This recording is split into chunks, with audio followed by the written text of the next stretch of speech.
El Matras do'koniga keldik, korxonasiga. Bu Farg'onaning Kirgilisida joylashgan. Oldin ham bir marta tavsiya berganman, esingizda bo'lsa, Atletico Madridga bog'liq. Nima uchun yana tavsiya beryapman?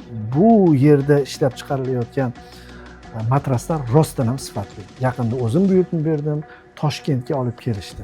Qarang, Toshkentdek maskanda yashaymiz va u yerda juda ko'p matras ishlab chiqaruvchi yaxshi sifatli korxonalar bor. Buni inkor qilmaymiz, lekin buni yaxshi o'rgangan holda atayin Farg'onadan buyurtma berdim va zo'r chiqdi. Zo'r chiqishining asosiy sababi bu yerda mana bu matoda gap. Shuni ko'rsatib ketay. Juda ko'p reklamalarda sal noto'g'ri ketib qoladi. Oddiy HBni ko'rsatib turib, yuqori sifatli HB tariqasida namoyish etishadi. Aslida grammida farq bor.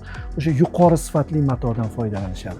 Va bu tabiiyki foydalanayotganingizda seziladi. Shu bilan birgalikda turli tuman variantlarda, turli tuman ko'rinishlarda matraslarni taqdim etishlari mumkin. Ya'ni variantlari ko'p. Shuning uchun ham poytaxtdan boshqa viloyatlardan ko'p buyurtma berishyapti, O'zbekistonga xizmat qilishyapti. Sizga ham tavsiya qilib qolaman. Va eng yaxshi xabar, baribir har bir videoda yangilik bo'lishi kerak. 5 yilga kafolat berishadi. Ya'ni shu olib ketgan matrasingiz, xudo xolasa, 5 yildan uzoqqa chidab beradi. Raqamlarni qoldiraman va boshqa ma'lumotlarni o'rganib turib bemalol buyurtma berishingiz mumkin. Kutib qolamiz va ishonamiz.